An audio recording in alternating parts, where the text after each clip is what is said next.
Hello दोस्तों, R O के इस निःशुल्क प्रोग्राम में आपका स्वागत है और मैं आशा करता हूं कि आप सभी लोग बहुत ही अच्छे होंगे और लगातार अपनी तैयारी को बहुत ही अच्छी तरीके से कर रहे होंगे। तो लगातार शाम की क्लास में हम लोग भारतीय संविधान का अध्ययन कर रहे हैं और पिछली वीडियो में हम लोगों ने उच्चतम न्यायालय के पहले पार्ट को देखा था। जैसा कि मैंने आपको बताया था कि जो उच्चतम न्यायालय का टॉपिक है वो थोड़ा सा लंबा है, इसलिए हम लोग इसको 2 पार्ट में कवर करेंगे। तो आज उच्चतम न्यायालय के अंतर्गत ये हम लोगों का दूसरा पार्ट है और इस वीडियो में उच्चतम न्यायालय पूरी तरीके से कवर हो जाएगा। और उच्चतम न्यायालय के पहले पार्ट में हम लोगों ने उच्चतम न्यायालय का गठन वगैरह कैसे होता है, कार्यपालिका क्या होती है, न्यायाधीशों का चयन या फिर योग्यता किस आधार पर होती है उनकी, ठीक है, कॉलेजियम व्यवस्था क्या होती है, लगभग सारी चीज़ों को कवर कर लिया था।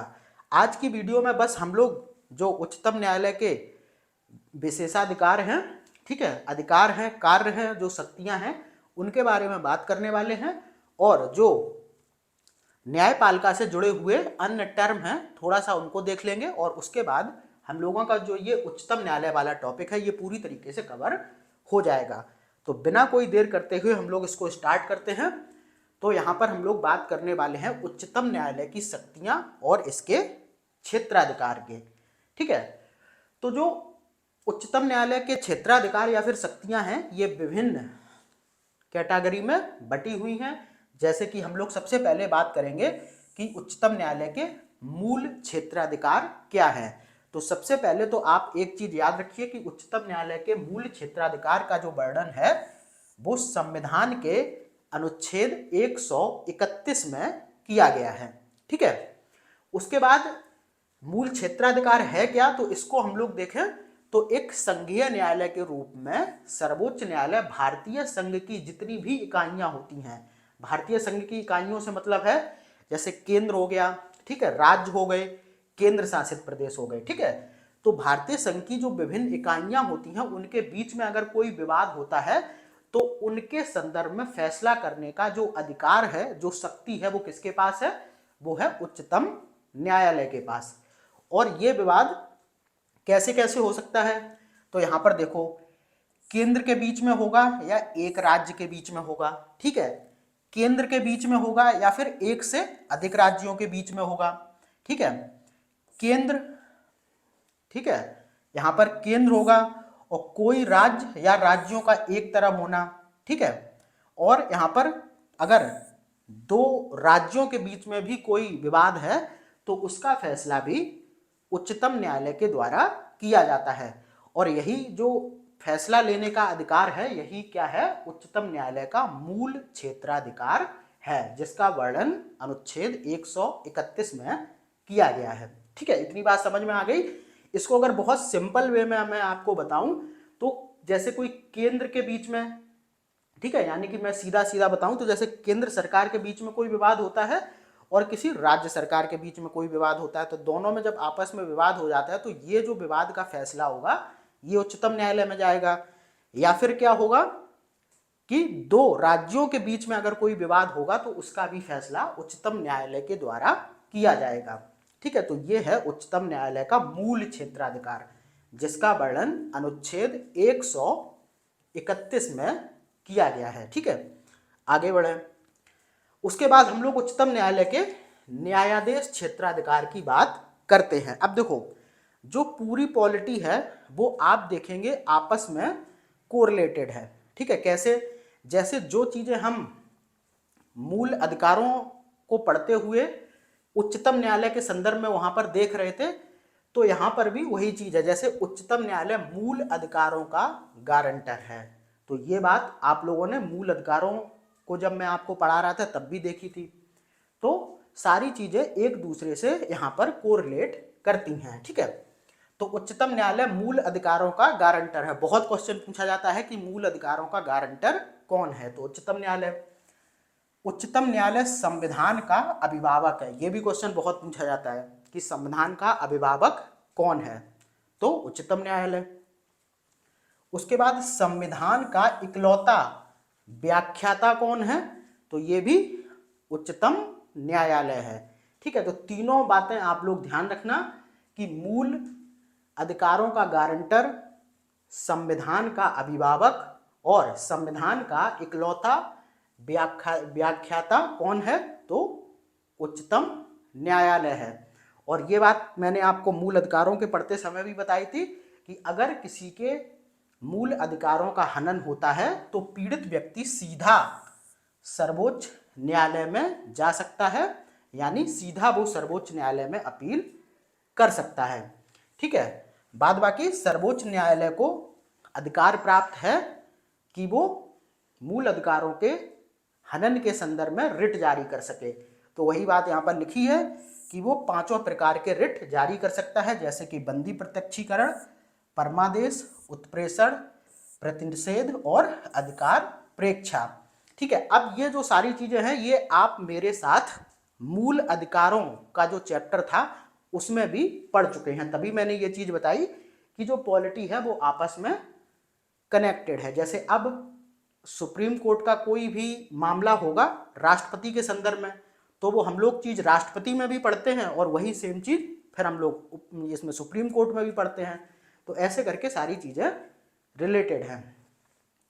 तो यहां पर आपने क्या क्या देखा कि उच्चतम न्यायालय मूल अधिकारों का गारंटर है, संविधान का अभिभावक है और संविधान का इकलौता व्याख्याता है। बाद बाकी अगर किसी भी व्यक्ति के मूल अधिकारों का हनन होता है तो व्यक्ति सीधा सुप्रीम कोर्ट जा सकता है और सुप्रीम कोर्ट को मूल अधिकारों के हनन के संदर्भ में रिट जारी करने की पूरी शक्ति है और वह 5 प्रकार के रिट जारी कर सकता है। और ये जो सारी चीजें हैं वो उच्चतम न्यायालय के न्यायाधीश क्षेत्राधिकार के अंतर्गत आती हैं, क्योंकि बहुत बार क्वेश्चन ये ना पूछ के सीधा पूछ देगा कि मूल अधिकारों के संदर्भ में जो उच्चतम न्यायालय रिट जारी करता है वो उच्चतम न्यायालय के किस क्षेत्राधिकार के अंतर्गत आता है। तो वहां पर आपको विकल्प में देखने को मिल जाएगा मूल क्षेत्राधिकार, न्यायिक क्षेत्राधिकार, न्यायाधीश क्षेत्राधिकार। तो आपको यहाँ पर यह भी पता होना चाहिए कि जो उच्चतम न्यायालय की शक्तियां हैं वो किस क्षेत्राधिकार के अंतर्गत आती हैं। ठीक है। उसके बाद अपीलीय क्षेत्राधिकार की बात करें सर्वोच्च न्यायालय के, तो आपको पता होना चाहिए कि सर्वोच्च न्यायालय मुख्य रूप से अपील हेतु सर्वोच्च अदालत है। ठीक है। भारत की न्यायिक व्यवस्था में जो सर्वोच्च न्यायालय है वो सबसे टॉप पे है, ये चीज तो आप जानते ही हैं। तो अगर किसी भी मामले में अपील करने हेतु सर्वोच्च अदालत की बात की जाए तो वो सुप्रीम कोर्ट होगी। ठीक है। बाद बाकी निचली अदालतों के निर्णय के खिलाफ अपील को भी उच्चतम न्यायालय में सुना जाता है। जैसे कि मान के चलिए इलाहाबाद उच्च न्यायालय ने कोई निर्णय दिया और अगर जिसके संदर्भ में वो निर्णय आया है और वो व्यक्ति जो है वो उस निर्णय से संतुष्ट नहीं है तो वो उस निर्णय के संदर्भ में उच्चतम न्यायालय में अपील कर सकता है। तो यहाँ पर उच्चतम न्यायालय को ये अधिकार है कि वो अपने से निचली अदालतों के निर्णय के खिलाफ जो अपील है उनको भी सुने। बाद बाकी सर्वोच्च न्यायालय सिविल तथा आपराधिक सभी तरह के मामले में अपील का अंतिम न्यायालय है। जैसे आपराधिक मामले आप जानते ही होंगे, किसी की हत्या करना, ठीक है, और बहुत सी चीजें होती हैं। सिविल के मामले में जैसे जमीन के मामले होते हैं, ठीक है। तो इस तरीके के मामलों की जो भी अपील होती है उन अपीलों का सुनने वाला जो अंतिम न्यायालय है वो सर्वोच्च न्यायालय है। ठीक है। तो ये सारी चीजें सर्वोच्च न्यायालय के अपीलीय क्षेत्राधिकार के अंतर्गत आती हैं। उसके बाद देखो सलाहकार क्षेत्राधिकार की बात करें तो ये चीज हम लोगों ने फिर से उसमें पढ़ी थी राष्ट्रपति वाले टॉपिक में कि अनुच्छेद 143 के तहत संविधान राष्ट्रपति को सर्वोच्च न्यायालय की राय लेने का अधिकार देता है, लेकिन राष्ट्रपति सर्वोच्च न्यायालय की बात माने ऐसा उसके लिए कोई अनिवार्य नहीं है। राष्ट्रपति सर्वोच्च न्यायालय की सलाह मानने के लिए बाध्य नहीं है। ठीक है। ये चीज आप लोगों ने राष्ट्रपति वाले टॉपिक में भी पढ़ी थी। तो ये होता है उच्चतम न्यायालय का सलाहकार क्षेत्राधिकार। क्या होता है इसमें कि 143 के तहत संविधान राष्ट्रपति को सर्वोच्च न्यायालय की राय लेने का अधिकार देता है। जैसे मान के चलिए किसी भी मामले में अगर राष्ट्रपति को सर्वोच्च न्यायालय से सलाह लेनी हो तो वो बिल्कुल ले सकता है, क्योंकि ऐसा अनुच्छेद 143 में वर्णित है। अब उस सलाह को राष्ट्रपति माने या ना माने ये पूरी तरीके से राष्ट्रपति के ऊपर निर्भर करता है, क्योंकि सर्वोच्च न्यायालय की सलाह मानने के लिए राष्ट्रपति बिल्कुल भी बाध्य नहीं है। ठीक है, आगे बढ़ें। उसके बाद अभिलेख का न्यायालय। तो यहां पर आपको ध्यान रखना है कि अनुच्छेद 129, अनुच्छेद सारे आप लोग बहुत अच्छी तरीके से याद रखिए, क्योंकि यहां से बहुत से अनुच्छेद बार बार पूछे जाते हैं।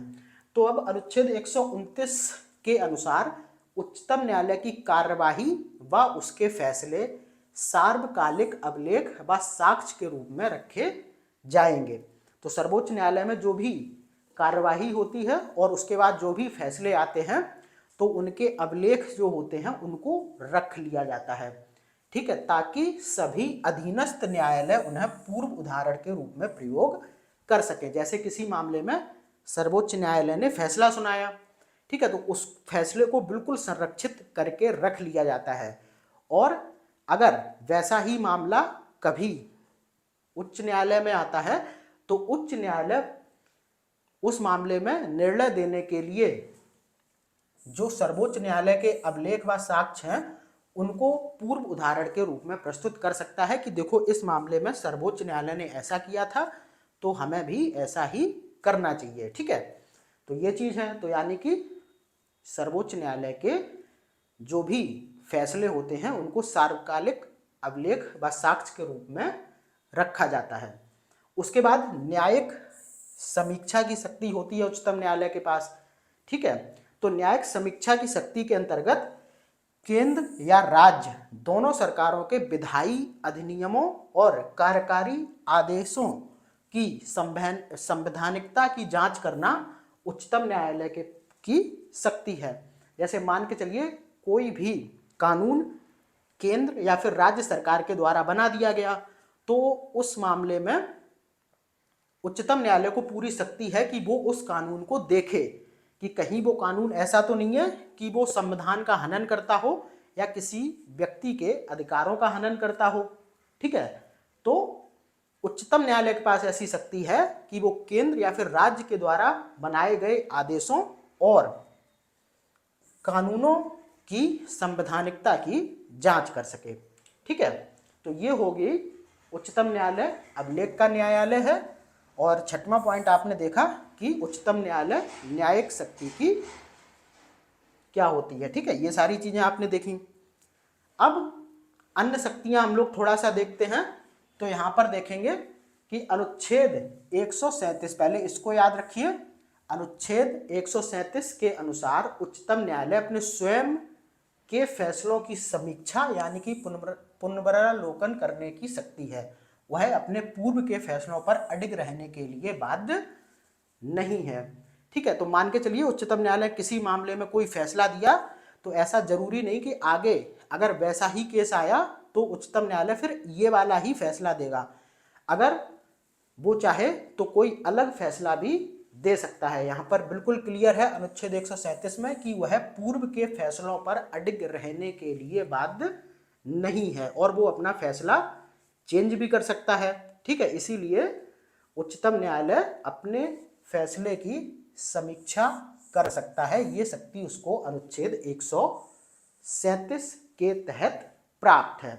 ठीक है, बाद बाकी उच्चतम न्यायालय संविधान का इकलौता व्याख्याता है, ये तो बात पहले ही हो गई थी। बाद बाकी सर्वोच्च न्यायालय उच्च न्यायालयों में लंबित पड़े मामलों को मंगवा सकता है और उनका निपटारा कर सकता है। ठीक है, ये चीज समझ में आ रही होगी कि उच्चतम न्यायालय में जो मामले लंबित पड़े हैं उनको उच्चतम न्यायालय अपने पास मंगवा सकता है और उनको निपटा सकता है।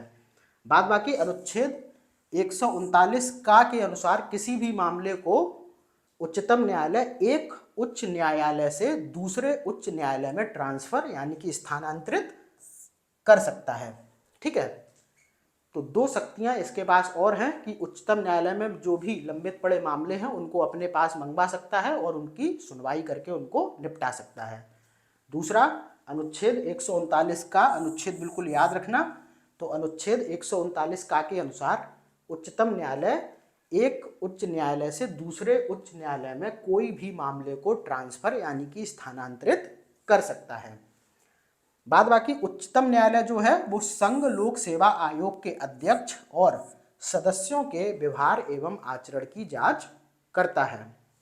उसके बाद देखो, भारत के मुख्य न्यायाधीश को बिना कार्यकारी हस्तक्षेप के अधिकारियों और कर्मचारियों को नियुक्त करने का अधिकार है और वह उनकी सेवा शर्तें भी तय कर सकता है। ठीक है, तो जो भारत का मुख्य न्यायाधीश होता है उसे अगर सुप्रीम कोर्ट में कोई भी अधिकारी या फिर कर्मचारियों को नियुक्त करना है तो वो अपने पूरे अधिकार के साथ उन्हें नियुक्त कर सकता है। ठीक है, बाद बाकी उनकी सेवा शर्तें भी तय कर सकता है। इसमें जो कार्यपालिका है उसका कोई भी हस्तक्षेप नहीं होता है। ठीक है, तो ये अन्य शक्तियां थी सर्वोच्च न्यायालय की। उसके बाद और देखते हैं, अनुच्छेद 348 के तहत उच्चतम न्यायालय की संपूर्ण कार्यवाही किस भाषा में होती है? अंग्रेजी भाषा में। ये तो आपको पता ही होगा कि सर्वोच्च न्यायालय की जो पूरी कार्यवाही होती है वो होती है अंग्रेजी भाषा में। और ये बात किस अनुच्छेद में लिखी हुई है? अनुच्छेद 348 में। ये क्वेश्चन पूछा गया है, इसको याद रखना। उसके बाद देखो, संसद को उच्चतम न्यायालय के न्याय क्षेत्र एवं शक्तियों में कटौती करने का अधिकार नहीं है, हालांकि संसद इसमें वृद्धि कर सकती है। और ये बात लिखी है अनुच्छेद 138 में। क्या बात है ये? कि उच्चतम न्यायालय के जो न्याय क्षेत्र एवं शक्तियां हैं उनको संसद मतलब उनमें संसद कटौती नहीं कर सकती है, लेकिन वृद्धि कर सकती है। और ये बात किस अनुच्छेद में है? अनुच्छेद 138 में। बाद बाकी एक क्वेश्चन और पूछा गया कि किस मामले में उच्चतम न्यायालय द्वारा अब तक की सबसे बड़ी खंडपीठ का गठन किया गया है? तो ये किया गया था केशवानंद भारती मामले में। खंडपीठ का मतलब होता है कि जब कोई न्यायिक बेंच स्थापित की जाती है जिसमें एक नेतृत्व करता है कोई न्यायाधीश और उसके नीचे आपने देखा होगा कि अन्य न्यायाधीश होते हैं, तो उसी को खंडपीठ कहते हैं और ये किसी मामले की सुनवाई करती है। तो ये जो अब तक की सबसे बड़ी खंडपीठ है वो केशवानंद भारती मामले में नियुक्त की गई थी और इसमें 13 न्यायाधीश थे। जैसे कि अभी आपने जो मामला देखा है कि जम्मू कश्मीर से 370 वाला जो मामला हटा है उसको सुप्रीम कोर्ट ने बिल्कुल सही ठहराया है। तो उसमें भी आपने देखा एक खंडपीठ थी जिसमें मुख्य न्यायाधीश थे, एक जो उस खंडपीठ का नेतृत्व कर रहे थे और 4 अन्य न्यायाधीश थे। ठीक है, अब यहाँ पर अगला पॉइंट जो है, उच्चतम न्यायालय में संविधान के निर्वचन से संबंधित मामले की सुनवाई करने के लिए न्यायाधीशों की संख्या कम से कम 5 होनी चाहिए। ठीक है, तो संविधान के संदर्भ का कोई भी मामला की अगर सुनवाई चल रही है तो उसके लिए उच्चतम न्यायालय के न्यायाधीशों की संख्या कितनी होनी चाहिए? कम से कम 5। याद रखना ये चीज। बाद बाकी संविधान के अनुच्छेद 122 में न्यायालयों द्वारा संसद की कार्रवाइयों की जांच न करने का प्रावधान है। तो संविधान में ऐसा भी लिखित है अनुच्छेद 122 में कि न्यायालय जो है वो संसद की कार्यवाही की जांच नहीं कर सकता है। ठीक है, ये प्रावधान किसमें है? अनुच्छेद 122 में। तो ये सारे पॉइंट थे और ये ऐसे पॉइंट हैं, मैंने इनको अलग से लिखा है क्योंकि इनसे क्वेश्चन बन चुके हैं। अब हम लोग बात करेंगे जनहित याचिका की। जनहित याचिका को आप लोक हितवाद के रूप में भी जानते हैं। ठीक है, लोक हितवाद याचिका या फिर जनहित याचिका। इंग्लिश में आपने देखा होगा पब्लिक इंटरेस्ट लिटिगेशन, जिसे आप शॉर्ट में PIL भी बोलते हैं। तो नाम से शायद आपको थोड़ा समझ में आ रहा हो, जनहित यानी कि जनों के हित में। अब ये होती क्या है, सबसे पहले हम लोग इसको समझते हैं, फिर देखते हैं इसके संदर्भ में कुछ फैक्ट। तो इसमें क्या होता है कि जैसे कोई व्यक्ति है, ठीक है, या फिर व्यक्तियों का समूह है और वो अपने अधिकारों के लिए न्यायालय नहीं जा सकता है, तो उनके संदर्भ में कोई व्यक्ति या फिर कोई सामाजिक संगठन क्या करे, उच्च न्यायालय या उच्चतम न्यायालय में उनके अधिकारों की मांग के लिए कोई अपील दायर करता है या फिर वो किसी भी मामले में, ठीक है, तो उसे ही जनहित याचिका कहते हैं। ठीक है, तो यहाँ पर अगर मैं इसकी परिभाषा बताऊं तो जनहित याचिका के अंतर्गत कोई भी जन भावना वाला व्यक्ति या सामाजिक संगठन किसी भी व्यक्ति या व्यक्तियों के समूह के अधिकार दिलाने के लिए न्यायालय जा सकता है। और ये व्यक्ति कैसे होते हैं, जो किसी कारणवश न्यायालय जाने में असमर्थ हैं, और एक जनहित याचिका उच्च न्यायालय या फिर उच्चतम न्यायालय दोनों में पेश की जा सकती है। तो जनहित याचिका वही हो गया कि कोई व्यक्ति है या फिर व्यक्तियों का समूह है, ठीक है, वो किसी कारणवश अपने अधिकारों के लिए न्यायालय जाने में असमर्थ है, तो कोई ऐसा व्यक्ति जो सामाजिक सेवा वाला हो या फिर कोई सामाजिक संगठन वाला, कोई सामाजिक संगठन हो, तो उन व्यक्ति या फिर उन व्यक्तियों के समूह के अधिकारों की लड़ाई हेतु उच्च न्यायालय या उच्चतम न्यायालय में जो अपील दायर करता है उसको ही जनहित याचिका कहते हैं। ठीक है, तो ये बात हो गई कि जनहित याचिका क्या होती है। बाद बाकी एक फैक्ट और ध्यान रखना कि जो जनहित याचिका है वो उच्च न्यायालय और उच्चतम न्यायालय दोनों में पेश की जा सकती है। अब थोड़ा सा इसके फैक्ट देख लेते हैं। तो जनहित याचिका की जो शुरुआत है वो कहाँ पर हुई थी, बहुत बार क्वेश्चन पूछा जा चुका है। तो जनहित याचिका की शुरुआत हुई थी अमेरिका में। ठीक है, भारत में इसकी शुरुआत कब हुई, 1980 के दशक में। बहुत अच्छी तरीके से याद कर लीजिए, क्वेश्चन बन चुका है। भारत में जनहित याचिका की शुरुआत 1980 के दशक में न्यायमूर्ति वी.आर. कृष्ण अय्यर और पी.एन. भगवती द्वारा की गई थी। और उस समय भारत के जो मुख्य न्यायाधीश थे वो थे बाई वी चंद्रचूड़। भारत के पूर्व न्यायाधीश पी.एन. भगवती को भारत में जनहित याचिका का जनक माना जाता है। ठीक है, तो जनहित याचिका क्या होती है ये चीज आपने समझ ली। उसके बाद जनहित याचिका को उच्च न्यायालय और उच्चतम न्यायालय दोनों में पेश किया जा सकता है। बाद बाकी जनहित याचिका की जो शुरुआत है वो अमेरिका में हुई थी। भारत में इसकी शुरुआत 1980 के दशक में हुई थी। और किसके द्वारा की गई थी, तो दो नाम आपको याद रखने हैं, न्यायमूर्ति बी.आर. कृष्ण अय्यर और पी.एन. भगवती। ठीक है, और जब भारत में जनहित याचिका की शुरुआत हुई थी तो उस समय भारत के जो मुख्य न्यायाधीश थे तो वो थे बाई वी चंद्रचूड़। ठीक है, बाद बाकी एक क्वेश्चन और पूछा गया कि किसे भारत में जनहित याचिका का जनक माना जाता है, तो वो माना जाता है पी.एन. भगवती को। ठीक है, तो ये बात हो गई जनहित याचिका की। अब हम लोग बढ़ते हैं आगे। अब हम लोग पढ़ते हैं न्यायिक सक्रियता के बारे में। तो न्यायिक सक्रियता क्या होती है, सबसे पहले तो इसको समझते हैं। तो न्यायिक सक्रियता का तात्पर्य नागरिकों के अधिकारों के संरक्षण हेतु व समाज में न्याय को बढ़ावा देने के लिए न्यायपालिका द्वारा आगे बढ़कर निर्णय लेने तथा भूमिका अदा करने से है।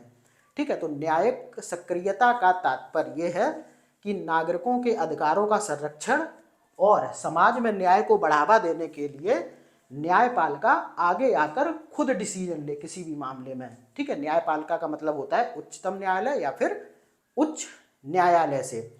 ठीक है, तो इसमें क्या होता है कि जो न्यायपालिका है वो स्वयं आगे आए अगर किसी भी मामले में नागरिकों के अधिकारों का हनन होता है, उनके संरक्षण करना, मतलब उनके अधिकारों का संरक्षण करना हो या फिर समाज में न्याय को बढ़ावा देना हो।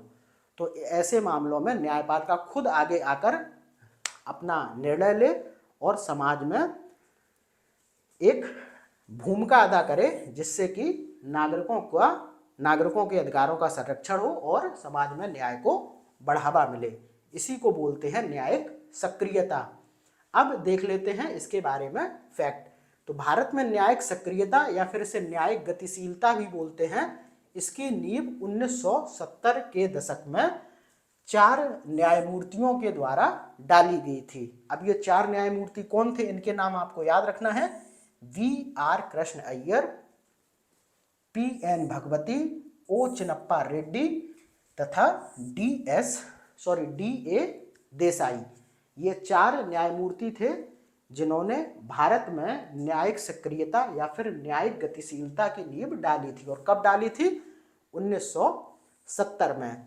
बाद बाकी जो न्यायिक सक्रियता की अवधारणा का विकास हुआ था वो कहाँ पर हुआ था? वो हुआ था अमेरिका में। और कब हुआ था? 1970 के दशक में। ठीक है, तो इन 4 न्यायमूर्ति के नाम याद रखना। न्यायमूर्ति मतलब न्यायाधीश। भारत में कब शुरुआत हुई? 1970 में। अमेरिका में भी 1970 में स्टार्ट हुई थी, लेकिन अमेरिका में सबसे पहले इसकी अवधारणा का विकास हुआ था। बाद बाकी न्यायिक सक्रियता क्या है कि व्यक्तियों के अधिकारों का संरक्षण करना हो या फिर समाज में न्याय को बढ़ावा देना हो, तो इसके लिए स्वयं न्यायपालिका यानी कि उच्चतम न्यायालय और उच्च न्यायालय आगे बढ़कर फैसला लें और अपनी न्यायपालिका की जो भूमिका होती है उसको अदा करें।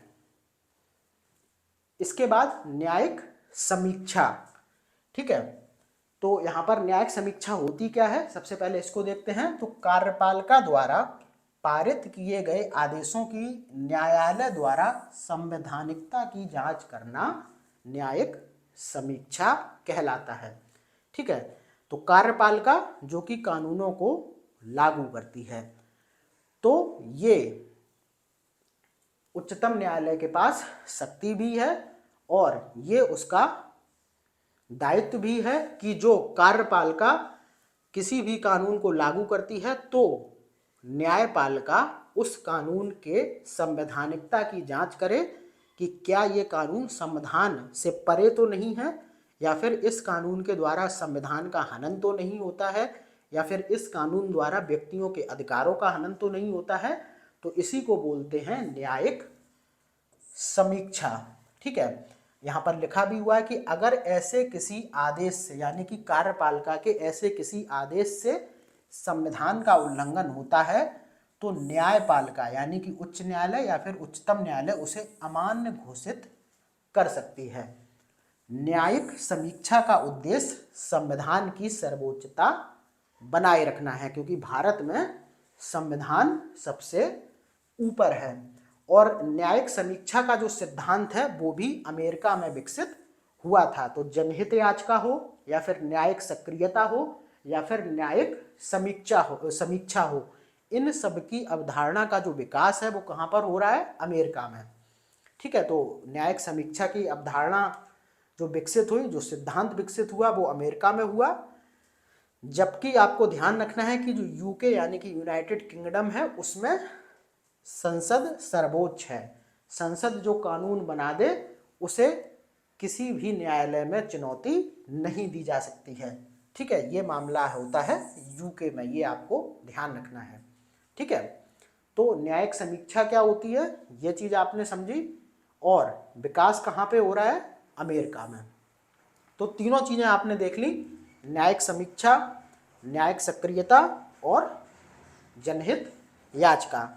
बाद बाकी आपने देखा सुप्रीम कोर्ट की जो शक्तियां होती हैं, जो क्षेत्राधिकार होते हैं, उनको भी देख लिया। बाद बाकी जो रिलेटेड फैक्ट्स थे उनको भी आपने देख लिया। तो इस तरीके से आपका उच्चतम न्यायालय का टॉपिक पूरी तरीके से समाप्त हो गया। ठीक है, तो लगातार आप लोग वीडियोस देखते रहिए और इन वीडियोस का लाभ लेते रहिए। क्वेश्चन आपको यहीं से देखने को मिल जाएंगे। तो मैं मिलता हूं आपसे अगली वीडियो में, तब तक के लिए धन्यवाद।